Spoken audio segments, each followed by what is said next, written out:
the mid-40s.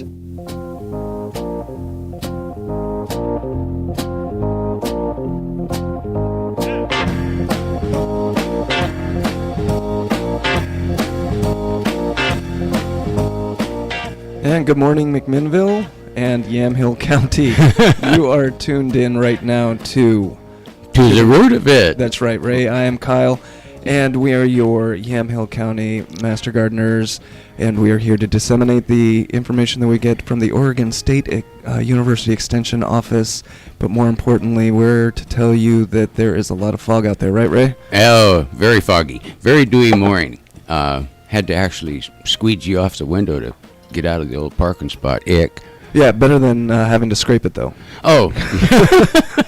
Yeah, we've discovered there's a downside with that scraping the window thing. Oh, yeah? Yeah, the window's too tall for the wife to scrape it. I think it's too tall for anybody to scrape it. Well, it's actually, a basketball player to yeah, scrape. I'm thinking maybe get me one of them single-step stools and keep it in the back seat. I think you're going to need something like that, but it is definitely foggy out there right now. And it's really it's deceptive because you've only got about a quarter-mile visibility. Yeah, it gets pretty thick. That's not a lot. And at night, you're just driving along and you see the little yellow dots above you, and that's the edge of the road. Yeah. Right, exactly. Yeah. We'd like to... well, actually, on the way in here, it was funny. I told you this earlier that I missed my turn because I'm used to seeing this particular marker that tells me turn left here. Yes, there's no lines out here. You can't see anything. There's nothing to be seen, and so that's why we're going to urge everybody to be a little bit more cautious out there. Be careful out there, folks. It's a grim morning. It will burn off, though. We hope. Well, we hope, but at least. Make sure it is true. Turn your lights on because there were a few cars where all of a sudden, whoa, there's a dark thing right there. There it is. Much better than the frost and the freeze that we had. It was actually this past week my first experience with freezing fog. I've never really had that experience before. We call that snow in most places, but it is completely a different phenomenon. Well, up here on this end of town, there's a phenomena of the vaporization from the moisture given off by the gas plant and the steel mill. Right. There's a certain amount of additional heavy humidity in the air. Every once in a while, up here, it looks like freaking Siberia, but it only lasts till you get to Staples. Well, it was the strangest thing. I went down to Salem, and after being up here, and then as soon as I got into Salem, all of a sudden it's snowing. I'm like, wow, this is great. It's snowing. No, that is not snow. This is actually fog, and it is so cold that it's crystallizing immediately. Yeah. So it's making nice powder snow. It's completely different than snow. An incredible phenomenon. Yeah. Actually, I got an email this morning that was kind of scary. You know, this last frost that we had. Sure. Apparently, there's an Arctic cold front that's setting up to come visit us about Wednesday of next week. No. I just dealt with this. I felt like I got through it. Don't put your blankies away, folks. I only had a little bit of cold there. Oh my gosh, not another one. Yeah, my little four-legged weather front, she's burrowed into the fleece blanket on the lazy boy. She's done for the day. I am, and to take care of the garden in such circumstances, because I think I was talking to my wife about this, and we don't really remember this kind of a frost last year. We don't remember this kind of an intense pattern. Especially one right after the other. It was like a little light of a frost, but not a week-long cold spell that I can remember. Well, our icky cold spell last year, I think, was after the holidays. Right. You do remember, it wasn't that long ago when we had like 16 inches of snow in the driveway, too. Oh, that's true, wasn't it? Remember, that's within this decade. Right. But as far as the snow coming this year, my daughter tried to get out there and make snow angels, which is fun to watch. In the freezing fog? Well, it's more like pixie dust snow. It's a strange texture. But she was able to get in there because for her, this is snow. She hasn't known any of the other. We're from Tucson, and then we came up here, so it's not as though snow is something that is all too familiar with. For me, growing up in Colorado, I know what snow is, and this is not snow. Well, there's one thing you got to kind of be careful of when it gets this frozen and there isn't any snow to protect the grass is walking on your lawn. Right. If it really is like it was like 22 degrees, my down in Eugene they had like -9 and -10, and I called the person that told me a fibber till I looked on the computer and it really was -9 or -10. I went, ew. Wow. Ick. No, and I heard your voice this week in my head because I was at a business where I just wanted to cut across the landscape, the nice grass that was there, and then I was about to step on it, but it was covered in snow, covered in frost, and it's like, oh no, go another way. I'm not gonna do that. I will go walk the extra 10 feet. Yeah, walk through the flower beds because. I've experienced that one where you walk out across the frosted snow to pick up a dog's business, and you think, well, I won't. When the snow melts away, there's going to be this thing, and so you go pick it up, and then about 2 months later, here's brown footprint, size 12, right over to where the thing was. Yep. So you just go, one or the other. Dang it. But you can't really tiptoe. It grows back. You just can't tiptoe on your grass either. No, so. And it does grow back. Right. It's just unsightly for a bit. But anyway, we got some interesting things to chat about today, too. We sure do. We are going to get into because we've been talking about indoor gardening, which is what we can do. And feeding your family. That's right. And so today we're going to talk about some hydroponic systems, and hydroponic systems are becoming relatively low cost, and you don't use a soil per se, dirt soil, let's say. But you can grow tomatoes, you can grow lettuce, you're growing basil, herbs, and all of these things that are really great and beneficial. So we'll get into the different ways of doing that. Well, we got to be careful what we promise they can grow, though, too, because during the hardcore winter, like January, February, March, when there aren't any pollinators around, growing anything that has a flower on it, so it ain't going to happen. Well, it's not going to happen without some extra work involving a small paintbrush. There's probably, 15, 20 vegetables you can grow to feed your family that don't flower. Right. All kinds of varieties of leafy vegetables. Some root crops, carrots, onions, radishes will grow. Anything that that grows from a seed but doesn't really need a flower to germinate to produce a fruit, blah, blah, blah. Right. And that's why the lettuces and the herbs are really perfect for that, because you're getting those before they're doing their flowering thing. Yeah, I was reading during the course of my research. I was researching this one thing. It was like a job opportunity for retired people. You could set up these little hydroponic boxes in your garage. Oh yes. And grow herbs and vegetables and sell them to your friends and neighbors. pay for your hydroponics. And, actually, I suppose you could. But it's all about scale in these kinds of things. And oh gosh, that's just another one of those promises. And you can look at these things. I was when I was doing the research is the Arrow Garden thing that's produced by Miracle Grow, and that's the one that you see on the infomercials that you can put in your windowsill and has the light on it, and that the little pods that you put the seeds in, and then it all grows, and it's always overfilling with the lettuce and with the basil and then tomatoes. And all off of that tiny little small light that's overhead. And a lot of the promises that are made through these hydroponics and these setup companies are often not capable of being fulfilled. I first experienced hydroponics, like a lot of people, down at the New World exhibit at Epcot Center when I was about, oh my gosh, sophomore in high school or something,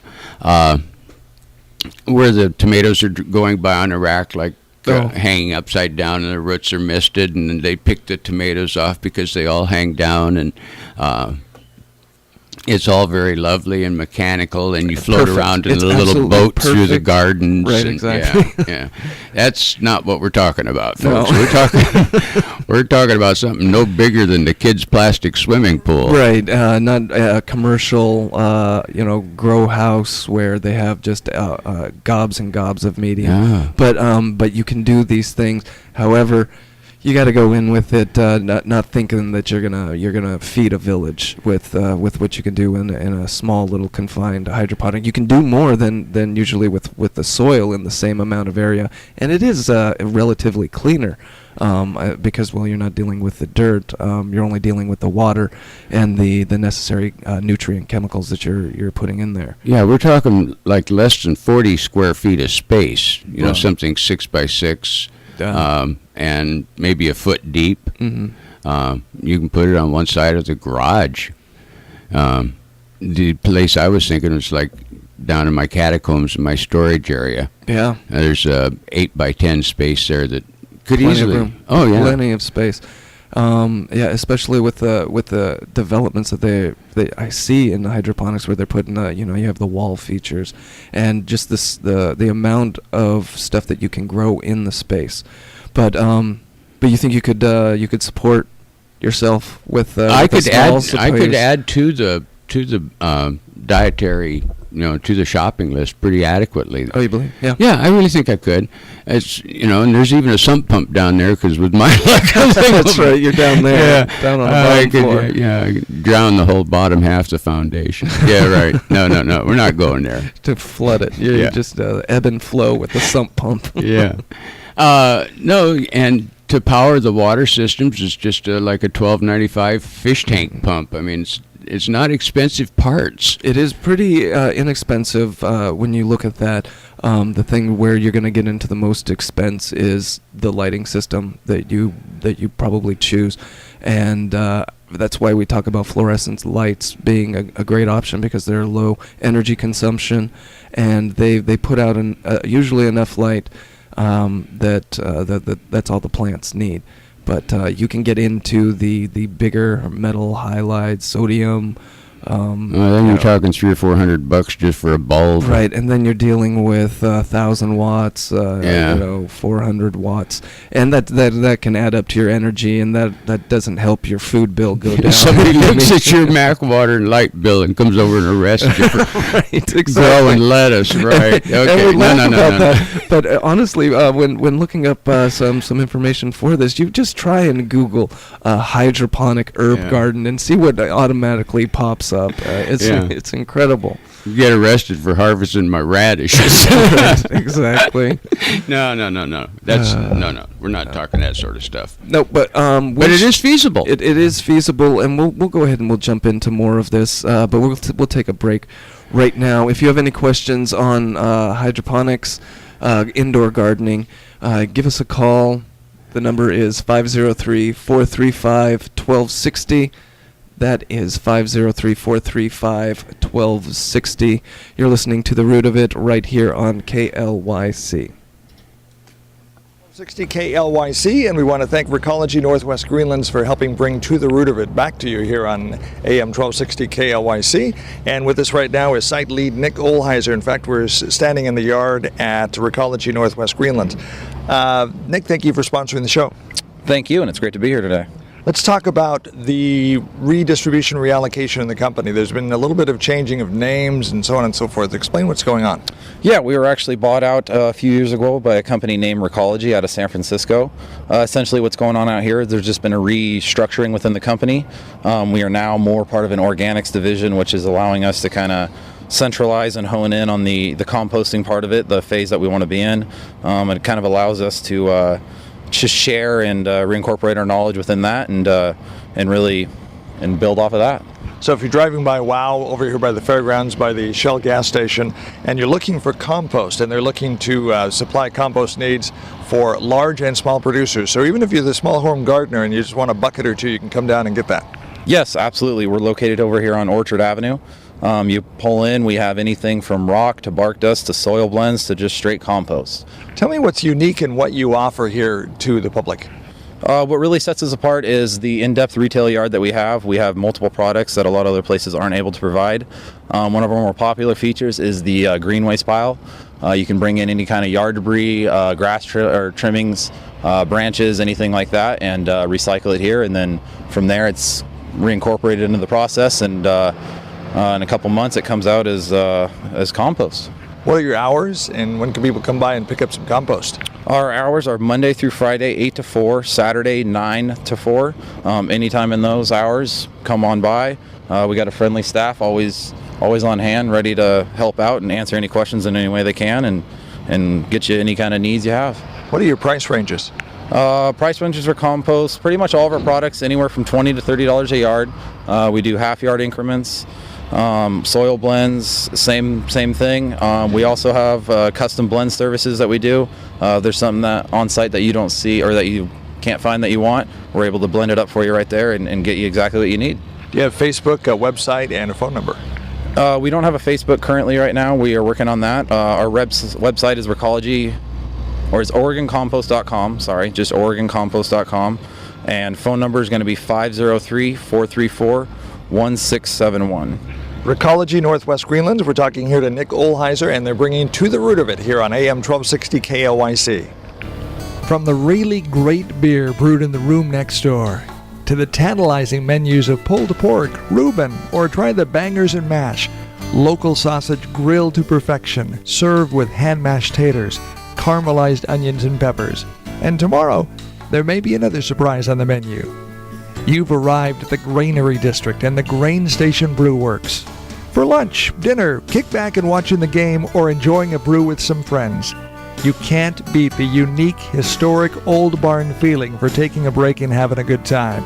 Smell the freshly ground coffee. Enjoy eating meals prepared from the freshest foods. Like Oregon, it's historic, unique, and a fun down-home place to be. Just a stone's throw from downtown at 8th and Alpine in McMinnville. Once you try the Grain Station Brew Works, you'll be back. See you in the barn. Grain Station Brew Works, McMinnville. AM 1260 KLYC. On the phone with us right now is Bob from the produce section of Harvest Fresh. Harvest Fresh in downtown McMinnville. 3rd Street is where you want to go for fresh food, healthy food, and the specials are on right now. Bob, what's going on? Oh, not much. How about you, Dave? How you doing today? Well, I'm trying to stay warm today. Yeah, those roads are kind of slick out there here too. Yeah, they are. So what do we got special-wise at Harvest Fresh?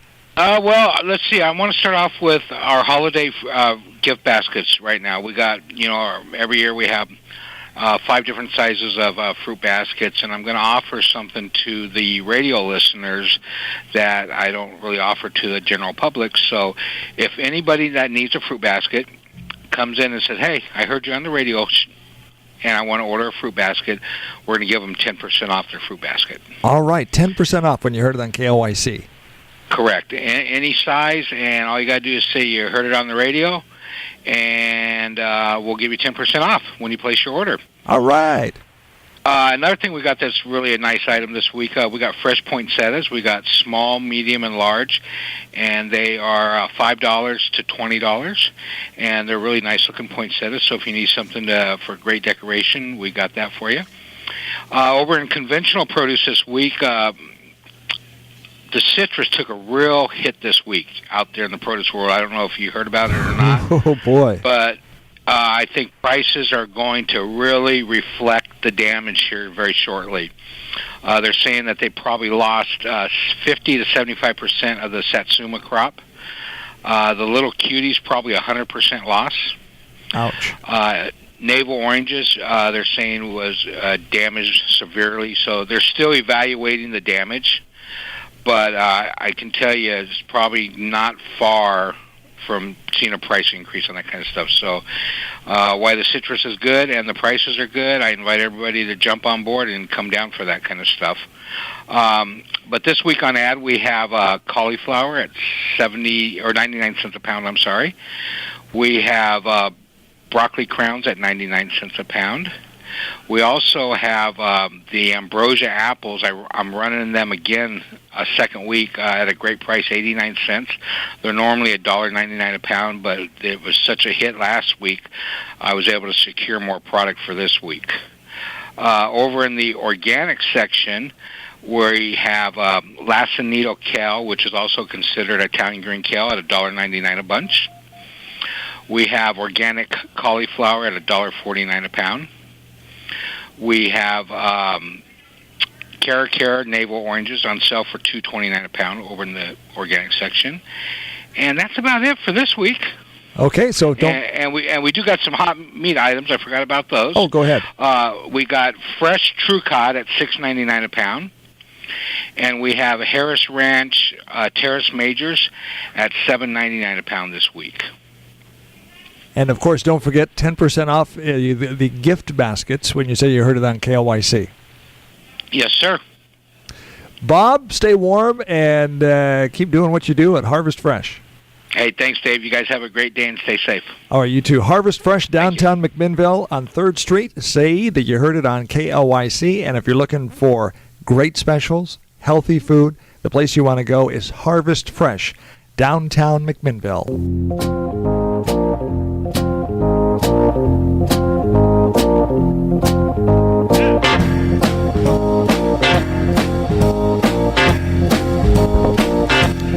And welcome back. This is To the Root of It right here on KLYC 1260 AM. This morning we're talking about carrying on our theme of indoor gardening and feeding your family. And if you have any questions, call 503-435-1260. We're going to be discussing hydroponic gardening in small areas. Small areas, not for the commercial grower. No. And it is, we're gearing ourselves more towards the wintertime growing period because, as we mentioned, flowering pollinators aren't out there right now. Although, actually, I know where they are if you're looking for them. I actually have a box of wood chips in the woodshed, and we have got a very nice swarm. And so when it's been warming up, they seem to be coming out right there. Oh, well, that's not a bad thing. No, we'll go ahead and we'll just throw them into the hydroponic area. Absolutely. But for the novice or for the person who doesn't know anything about the hydroponic gardening system, I don't know how would you explain it easily to them, because really what it is you're using more water and less soil. It's a system where you keep recycling the water within the system. You have a couple of containers which have your medium, or you're planting the seeds in like what they call rock wool. It's not a metal. It's a spun fibrous material. Yeah, it's one of the substrates that we're going to get into. But I think you bring up a really good point about hydroponics. Is you're recycling the water that you use, and that's really important. And that's why it uses 10% of the water as compared to a soil garden, where you're just dumping water in. You're not reusing it, so it's going down in deep into the soil. It's evaporating out away, and so you're not getting the most benefit out of the water. You can actually use like 90% less water. So it's extremely right? It's extremely environmentally friendly. That's making sure, of course, that you don't tip the whole system over. Right. Yeah, we mentioned that one. We did mention that one. So we've got then this, you got to, so we've got this this recycling of the water by some sort of system, and we can talk about the different kinds of systems. But let's talk about the different, what we call substrates, which are actually just soil replacement. So the substrates can include perlite, right? Right, sand, sawdust, wood chips, because they'll eventually, although you'd have to put in plenty of calcium with wood chips to keep the acid down. But pebbles and rock wool. Rock wool is a substrate. It's one of those, let's say, newer trends in the hydroponics. It's almost as though it was built for hydroponics, because they take rock and they spin it into this kind of fibrous thing. It's interesting, but it's still a mineral product, right? So that when you put your seed in your rock wool, it thinks it's in a growing medium that it's used to, but the material doesn't break down and wash away like your garden soil does. It helps absorb the water and retain the chemicals in the water. Rock wool is just incredible for retaining the water. I mean, but it's kind of expensive, isn't it? It is. It's expensive, and then you have waste. You have to you dispose of the rock wool once you're done, but you're buying into a system like with those Aero pods. You're having to buy those the rock wool pods. So each time you're growing into that substrate. Whereas if you use the pebbles, then you can actually reuse those, and the core can be reused. Well, yeah, that perlite is really just a kind of form of insulation, but it does absorb moisture, and it does give root structure. That's the important thing. That's why you need the substrate for a lot of these things, is you get that root structure. But you have other systems where you don't necessarily need to have a substrate, where it is just water. Like, for instance, a root sprayer, where you just have this spraying of this highly oxygenated nutrients, and that's just going right on the roots. And you don't need any soil, you don't need any rock wool, you don't need any perlite, and it's a pretty. When you look at it, it's like, wow, that is an incredible thing to see. But then to have to be able to spend time and dial it in and get everything just right, for me, it seems like a lot of work, but a fun result. I don't know, probably the best system though for the home gardener or apartment gardener for that matter, is the top feed system, where you actually have multiple layers of growing medium, and the top one rains down on the next one, and that one rains down on the next one, and then in the bottom one you have a collection thing with a little bitty fish pump in it, and you turn on a little fish pump and pumps it back up to the top, and it rains through its system once again. And it's not really messy, because you use the one at the bottom's the biggest tray, right? So it just kind of like a little pyramid. So each one has the drip area of the one underneath of it. In all of these systems, you're going to have a collection reservoir that the water gets, collected back in, and then that's where you can usually run into your danger if you're not taking care of the nutrients properly enough. Right. It just goes bad. So you have to keep it highly oxygenated. So you have this bubbler thing that's in there, so it's bubbling and keeping the oxygen in there, and then as long as you're constantly flowing it, then when the water's moving, then you're getting oxygen in it that way too. But if you don't take care of that, if you don't keep the pH balance correct, then you're going to lose everything. And that's what's really one of the more challenging things and least challenging things, I think, about the hydroponic gardening system, which is why it's so successful in commercial for commercial purposes, because once you get it dialed in, it's just you set it and you go, and that's it. Well, like this little drip system here, I mean, we're really talking, for those of you who are watching this on TV. Which you can go to KLYC.us and see us streaming live on the interweb. This is just a standard plastic container, and it has a big pot in it, but that's you can get these in about 6-8 inch depths, which are plenty fine. They're very cost effective. The one that was in this one particular plan, that was actually a IKEA stacking system. You got less than like $29.95 invested. And the most expensive thing usually is the pump there, and that's like a $10 pump that you get from the pet store. But to talk about an article that we were looking at, where a gentleman decided to make a hydroponic garden with all IKEA parts, and all he did was he took those shelves, those bins, and just stacked them up on the wall on shelves, and just had one set of plants up at the top, another in the middle, and then down on the bottom a collection reservoir, and it just dripped down. And it looked pretty ingenious and incredible. And one of the other things that we were noticing also is that it was on wheels. And for us, I don't know why we geeked out on that fact, but to have a hydroponic garden that's on a set of industrial rollers on that shelf, to be able to, I don't know why Why would you need to move it? I guess. It's so you can move it on the patio for some direct sunlight. Sure. You know, for me, it was a wow factor. Like, oh my God, it has wheels. Yeah. Well, you can, when it does, quit doing what it's doing out there right now. Right. It warms up to like 50 degrees at night. Then you could just roll it out onto the patio. And, is that ever going to happen again? Is it ever going to be 50? So man, far away. I so hope so. So far away. I'm banking on it. I really am. Right. That's what's keeping me going is the thought of the 1st of March. That's all. That's it. I agree. That'll sustain me for 2 more months. Yeah. So we talked about the top down, which is usually a drip usually. Right. So think drip irrigation kind of system.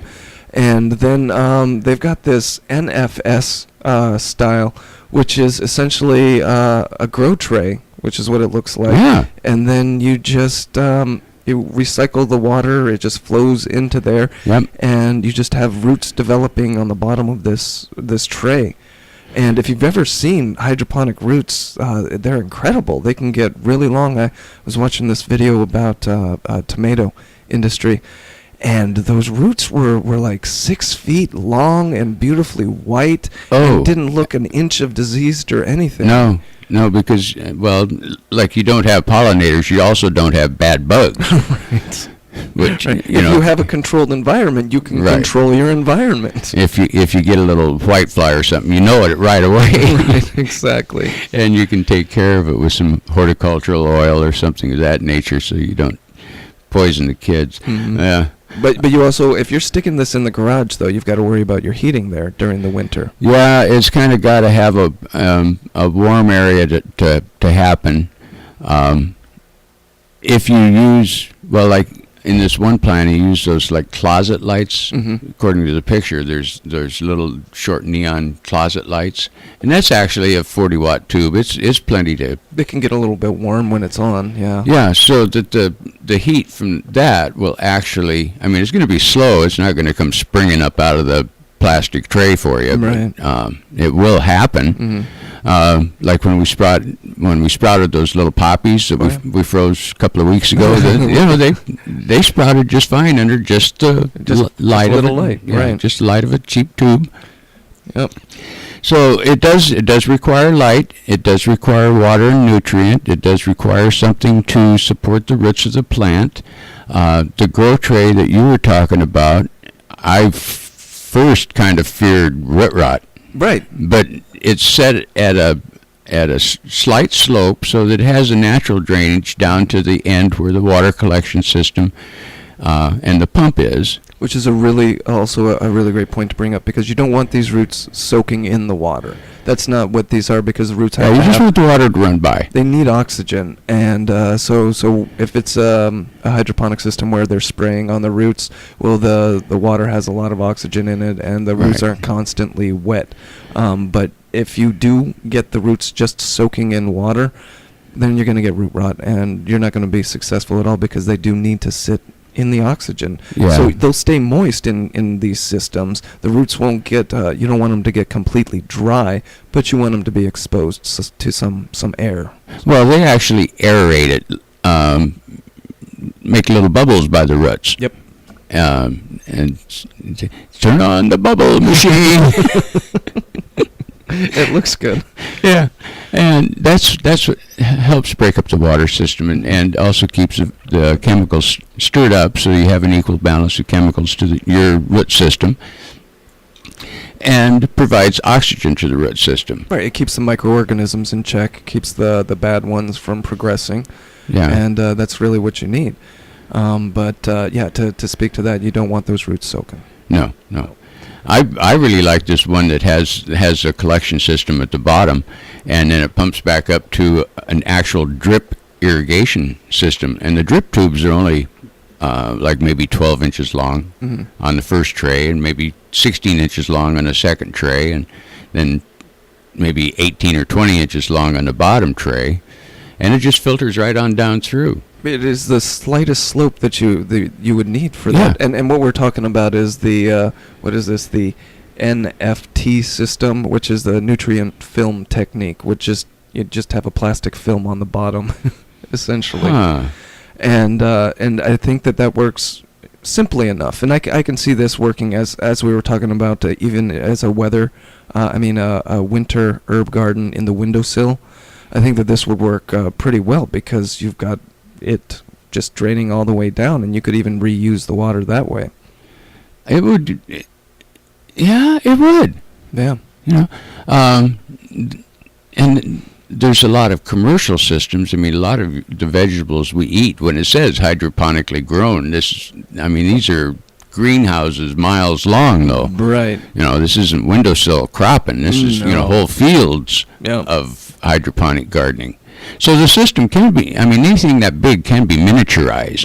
Scalability of Scalability, and now they've got the parts that you can do it literally in your own living area. And that's what we're talking about this morning is winter gardening, extending our series on that, and then just what you can do with the space that you have. I like the idea of hydroponic gardening because it really is using, especially coming from the desert. When we did, it just seems like being able to use one of those limited resources as best you can. It's why wouldn't you? Why wouldn't you try it this way? Oh, absolutely. Plus, you don't have to have all that dirt in the house. Yeah, and you could anchor it fairly well so it doesn't get, unless you have like a big dog that runs over and drinks out of it or something. You do not want the dog drinking out of it. You don't want the dog drinking out of it. But we're going to go ahead and jump. We're going to take a break. I'm going to take a break. You're going to take a break. You go ahead and take a break, too. You're listening to The Root of It right here on KLYC. If you have any questions, give us a call, 503-435-1260. 60 KLYC, and To the Root of It, sponsored once again by Recology Northwest Greenlands. We're sitting here, in fact, we're standing in the yard right now talking to Nick Olheiser. Nick, tell us about what sets your yard apart from others if they're out looking for compost.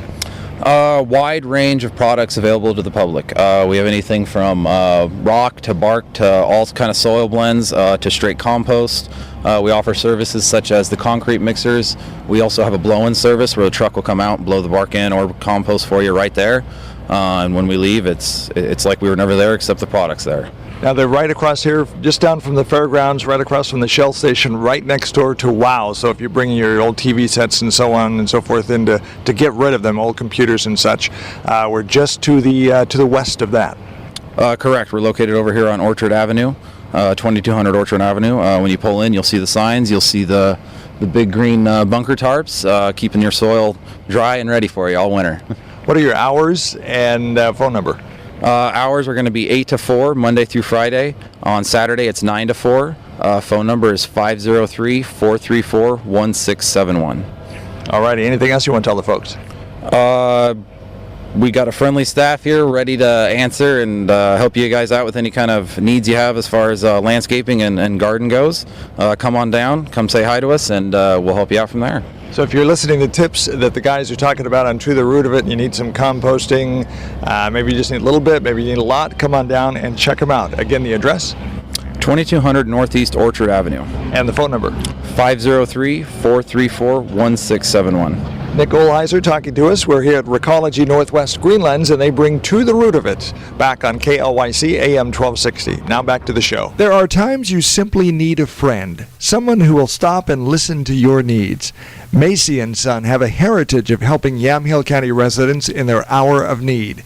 Macy & Son have been serving families here since 1903, 5 generations of their family taking care of yours. Macy & Son, in the business of helping people and meeting the individual needs of McMinnville area families, and will continue to do so in the future. At the time when you need someone who cares, understands, and is there to help, call Macy & Son, serving 9 communities in Yamhill County with funeral needs. Hi, this is Denise Stounberg for Fircrest Assisted Living.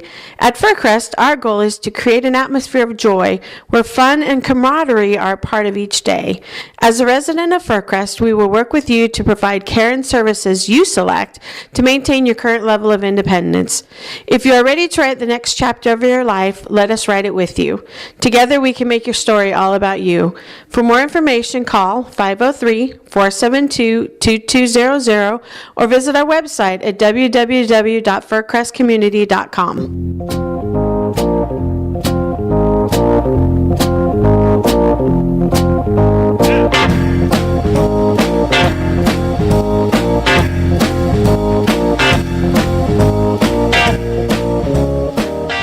welcome back. You are tuned right here to KLYC 1260 AM. This is To the Root of It, your weekly Yamhill County gardening show. Ray, we have been talking about some indoor hydroponic gardening, and we need to talk about the nutrients that are required. It's not necessarily so much chemical that you need to add into it, but there are some, you just can't use water. No. One thing, though, we do really want to be able to say thanks to Nick Olheiser over there at Northwest Greenlands for sponsoring this little entertainment forum. It's really great, and I think that they're a good fit. Keeps for us out of trouble. Well, it's a good fit for us because we can, you're always talking about composting. We're always talking about, and it's a great resource to have here. Well, yeah, absolutely. I've got their product all over my flower beds. Right, It's miracle stuff for me, and you don't have unabashedly too. Oh, right. Yeah, I rake up my dead leaves and I take them over there and I buy them back at $27 a yard. Well, and when we were talking about the substrates, the soil replacement things that, and you could, you've got a lot of it over there. You can get a few things for the things that we were talking about over there. The sand, the small rock, pumice, wood chips. Oh, you get pumice over there. That's definitely where I get my pumice from. Yeah, you can get it by the cedar, tractorful. Well, you don't want to use cedar chips because of the oil in them, but. Wood chips of various kinds. Yep. And they've got it all. Yep. What we do need to talk about though are the nutrients that we're putting into the water there, and they're the exact same kind of nutrients that you're going to find in your liquid nutrients, your Miracle-Gro, your liquid, yeah. But it's again the reading the label and knowing what you're looking for, and the three main ones that you are looking for are, Ray, off the top of your head. Calcium, phosphorus, magnesium. Calcium, magnesium, and potassium. No, that's the CAMGK, and those are the ones that you're looking for. I don't get credit for 2 out of 3. My plants died. Right. So really, what you need, and we can divide these into 2 categories: the macronutrients and the micronutrients. And for the macronutrients, what we have are the potassium, the calcium, and the magnesium. Right. And then for the micronutrients, you're looking for iron, a little bit of iron, manganese, a little bit of copper, some zinc and boron. Those are ones that even if you're gardening out in the backyard, sometimes you have to add those on because they do wash out in the water. The big ones for the micronutrients are probably the manganese and the zinc and the boron. Right. Those are the things that the plants really use to process everything else. So, but on a much smaller scale than say the potassium. They're like the digestive juices for the plant roots. Very good, Ray. That's exactly. How about what that one? That's good. Yeah, they help the plant actually absorb the nutrients that it needs to make roots, stems, leaves, and if you go ahead and you plant dinner. If you plant the flower, if you plant any of these things in the ground, these nutrients are usually found readily in the soil, so these aren't some things that you have to go out and supplement. However, in a large scale, like you are going to be having to do in this. Yeah. With the hydroponics, you need to concentrate on this. It's not just the nutrients that you're looking for, it's also the pH level that is so important. Whereas with soil, you might have a little bit more leeway one way or the other. You don't really have that with the hydroponics.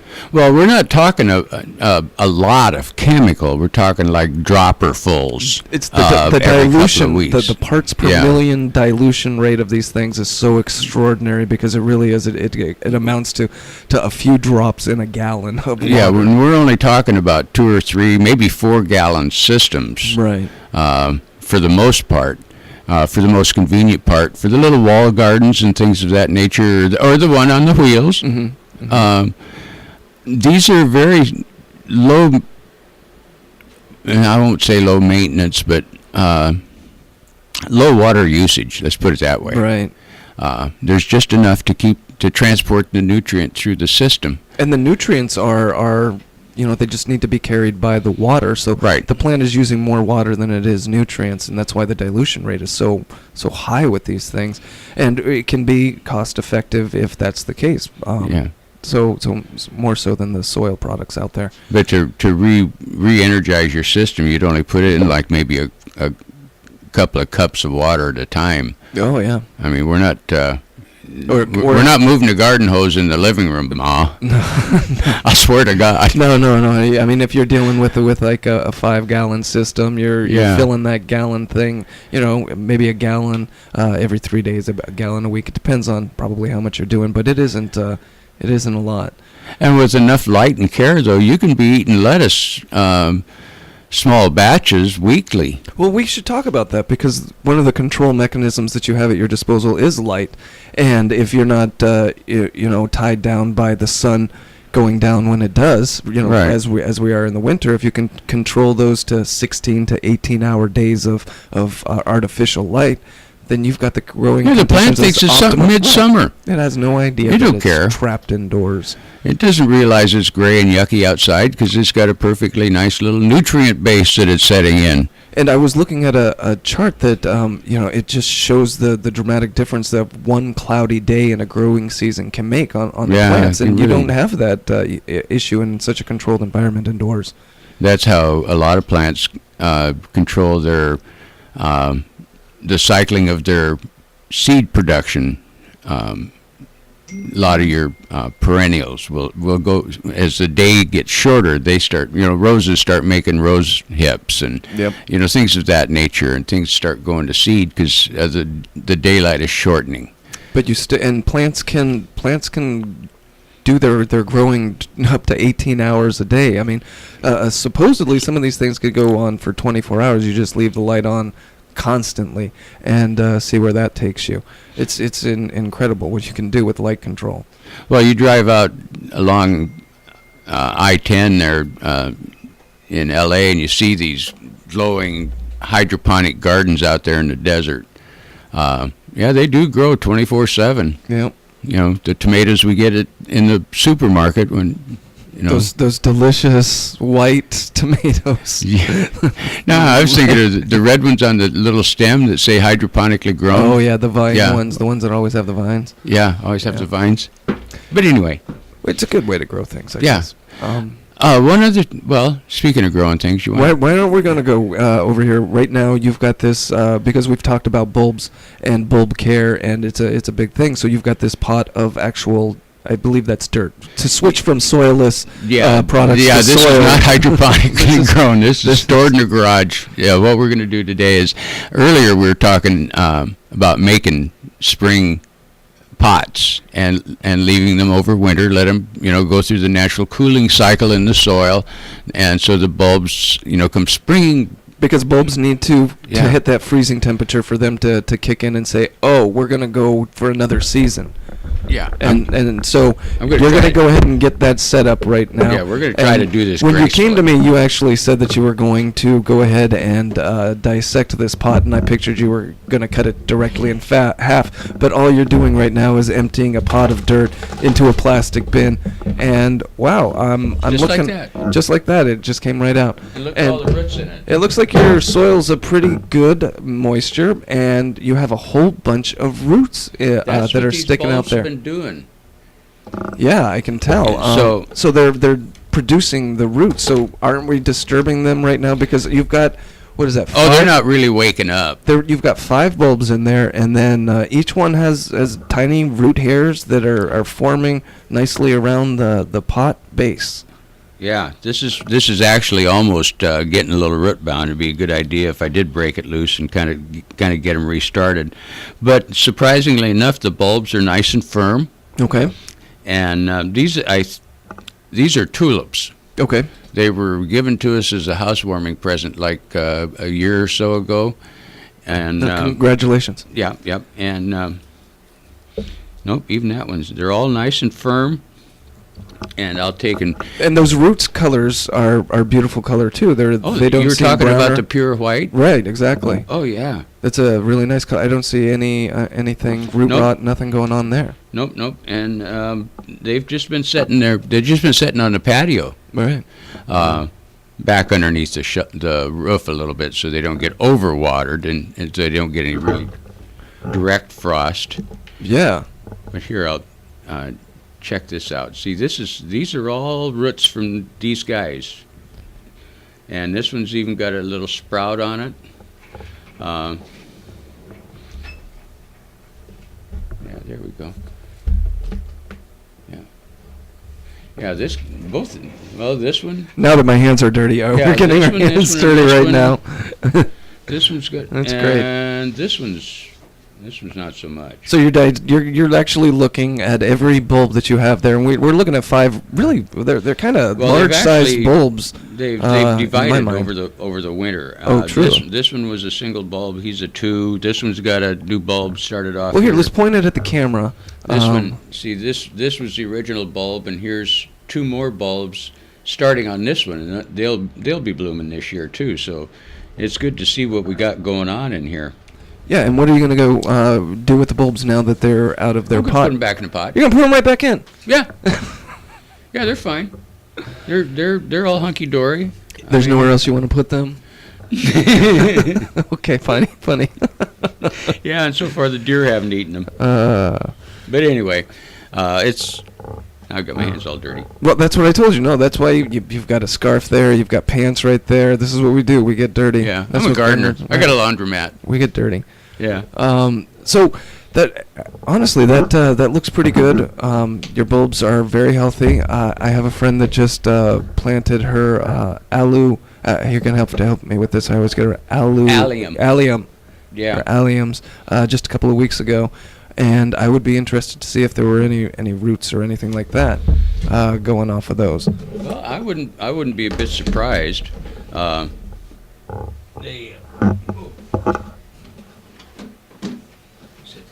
Oh wow, you've got your microphone all sticking up just like that. There, now we're back. Now that you've got that set down, we're gonna go ahead and jump into a break real quick.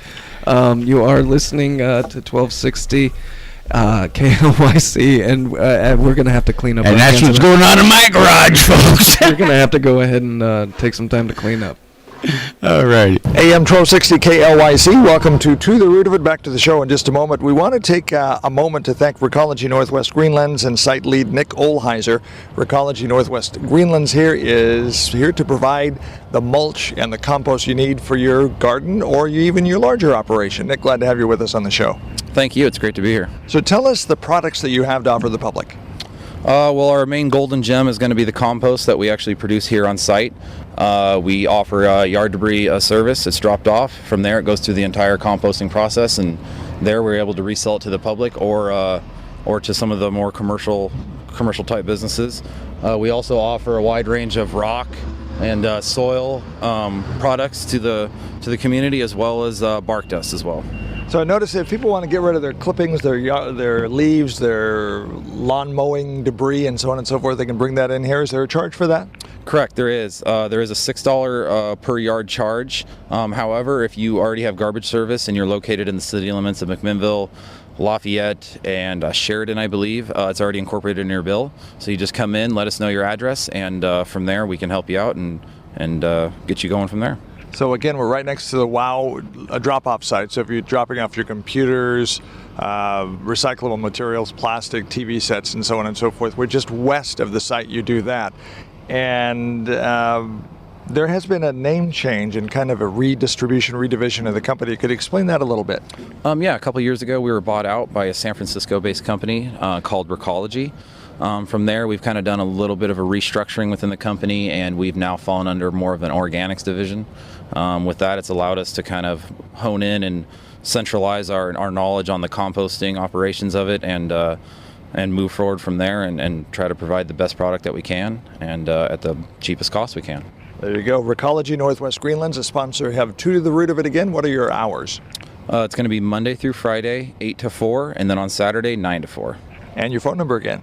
503-474-1671. Bringing you To The Root of It here on AM 1260 KLYC. Thank you to Recology Northwest Greenlands.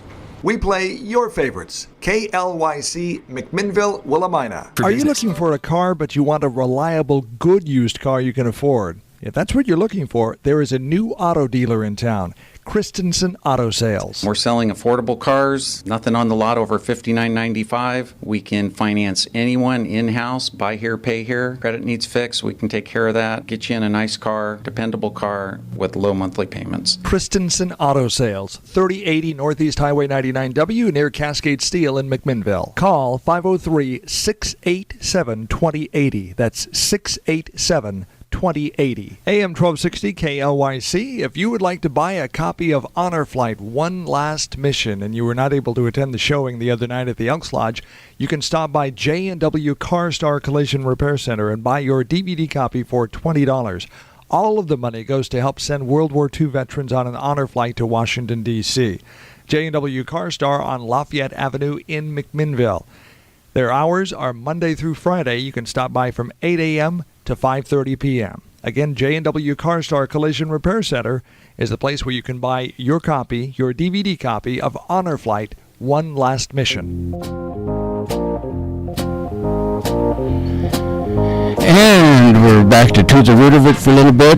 We've had a wonderful show. Thank you all for listening. What did we talk about, Ray? We talked about hydroponic garden in the living room. That's right, and in the living room, in the garage, and hopefully, it's a really complicated thing to wrap your head around if you don't actually have it. And so simple it actually happening. Right. Once you get into it, I think that it demystifies itself and it becomes an easier thing to understand. But then, trying to figure out the pH balance and which system to get and the hose connections and all of these things, it can be kind of daunting. But it's probably really rewarding for the indoor gardener, learning how to better use the water that you have, which we can take advantage of here in the Pacific Northwest. Yeah, and show the kids where their vegetables actually come from. Right. They can grow their own and get interested in providing for the family, so to speak. Yes, but don't have any large expectations that you're going to feed a village in such a small area. However, basil, lettuce, right now, pretty good things to start growing. Yep, they would be just fine. So anyway, thank you all for listening. We'll be back next week at To the Root of It at KLYC Radio, 1260 on your radio dial, and streaming live at KLYC.us. And if you have any questions or concerns and you have about your garden, the Extension Office is always available at 2050 Southeast Lafayette here in McMinn. Northeast? Just plain Lafayette. All right, we'll just say it's on Lafayette Highway. You know where it is. Right across from the Wortman Park parking lot. Right next to the fairgrounds. And the phone number there is 503-434-7517. Okay, well, we'll go ahead and we'll see everybody next week. You've been listening to The Root of It right here on KLYC 1260 AM. Happy gardening.